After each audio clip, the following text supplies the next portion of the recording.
Hello, welcome to Gary's Garage.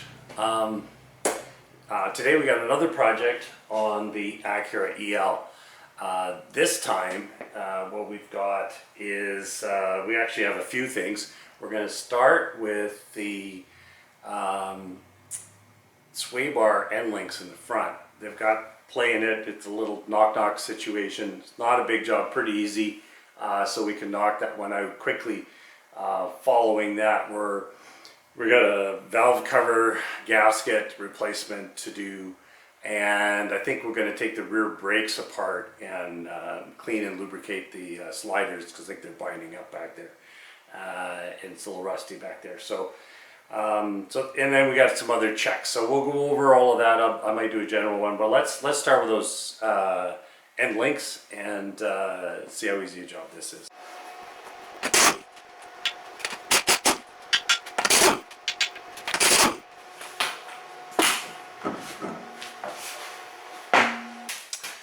As you can see, pretty shot. And the tough part is, just being a 20-year-old car, these are rusted.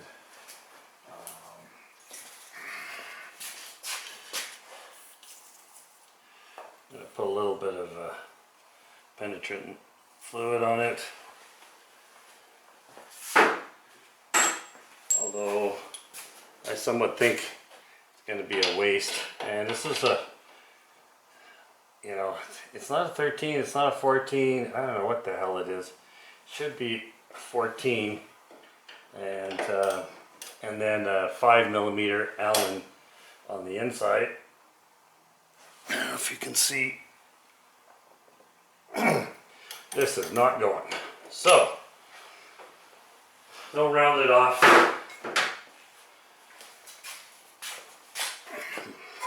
If all else fails. Now, in this case, if you were trying to take this off and save this, you know, you'd have to be careful about the rubber, but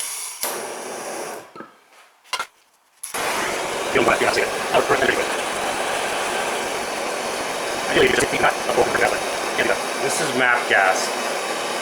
Also, I call it yellow gas or MAP gas, and you know, propane, butane, not really enough heat. Acetylene is ideal, but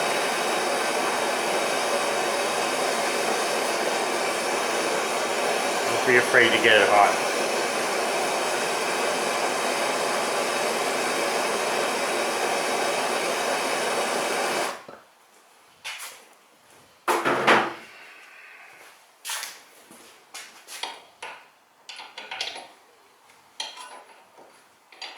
And of course, don't burn yourself.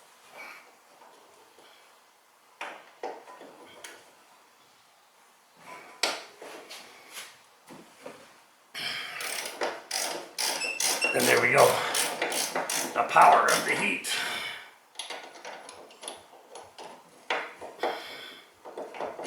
Alright, well, I'll spin that off and bring you back. So, make sure your new parts are correct before putting it in. With these, there's left and rights. These are Delphi, made in Turkey. And they are, I think, TC 1301 and TC 1302. 1301 is driver's side, 1302 is passenger side.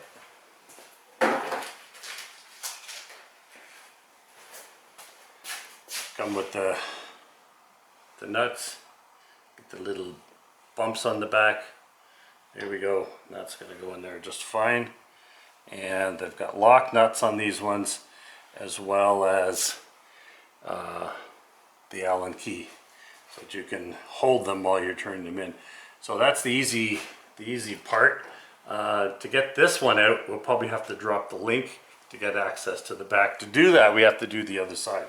So let's go get that done. So this time, this side is a lot more stubborn. I heat the crap out of it, but that still didn't work. So we're trying to vice grip. The joint's broken. I'm using the vice grips and the impact. along with the penetrant, and that has worked. So there we go. Well, that side's done. Huh. To get access now to the upper side of this, you get to get to the back. And to get to the back, well, you'd love to swing this arm down, but of course you can't swing the arm down because it hits the control arm. So I'm gonna loosen these sway bar mounts. This sway bar is a little rusty. Well, 20-year-old car, I guess. Oh man, gotta get at the back side of this. Spray some stuff on it. I'll fix up. Oh, nice. More rusty bolts.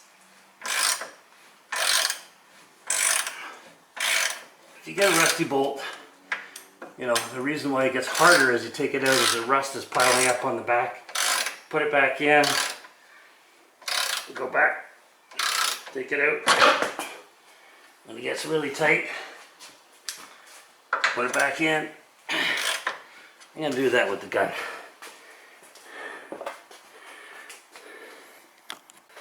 These haven't been going very good. So by heating them, the joint inside here, I mean this is all shot anyway, it's a steel ball with a plastic cup. So as you heat it, the plastic cup melts and then of course, you know, the joint's shot, but you just can pull it off and then you can get the vice grips on it and use the impact. It seems to be the easiest way. So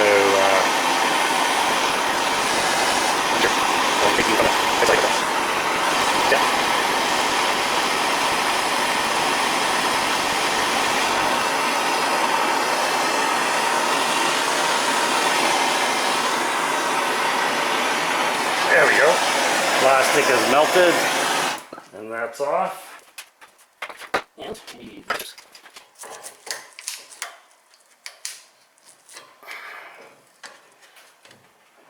burn yourself.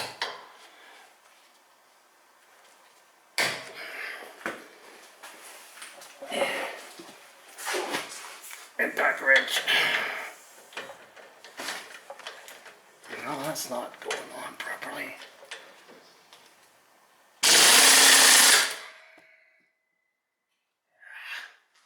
Damn.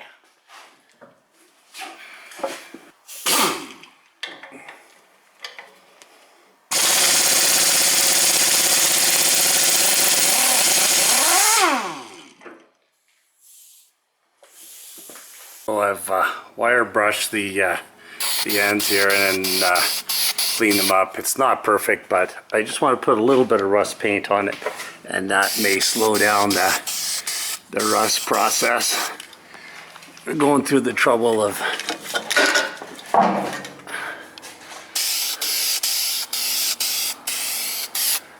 putting new links on. Well, it's a safety issue. The links need to be good. There we go.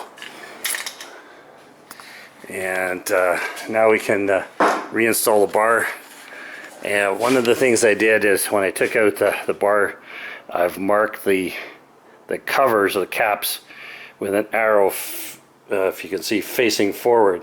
So I know that these go back on, this facing the front of the car. So let's. So what I want to do is I want to put the links on the bar, and we'll reinstall the bar in the right position, then we'll hook it up. Put the other one on the control arm. There we go. To install, it's just the reverse of what we've done. So we've got the Allen in there, and I got a 17-inch ratchet wrench.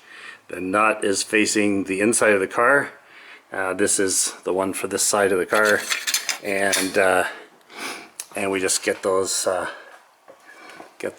and then you rotate them up, or yeah, I think no, actually they stay down like this, and then we'll get the bar in the right position, and then we'll reattach the bushings and hook it up. There we go. I've got the the links reinstalled, and they're just loose. I haven't tightened them yet, but they're in place, and the nuts are in for the bushing. So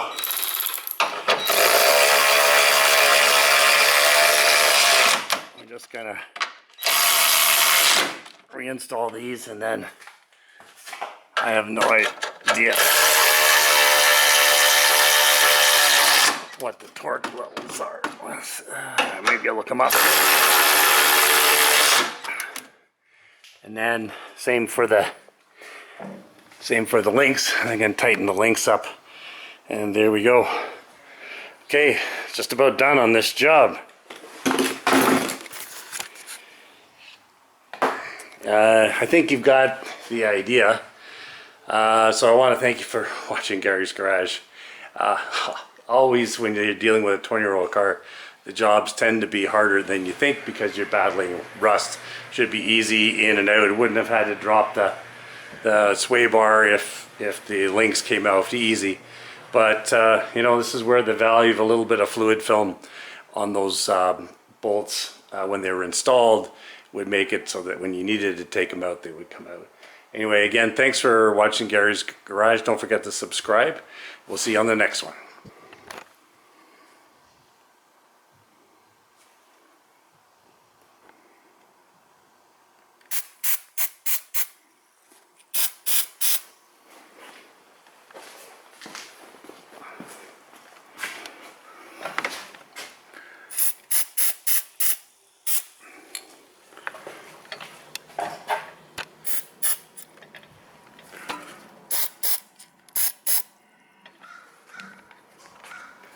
And that's so you're protected.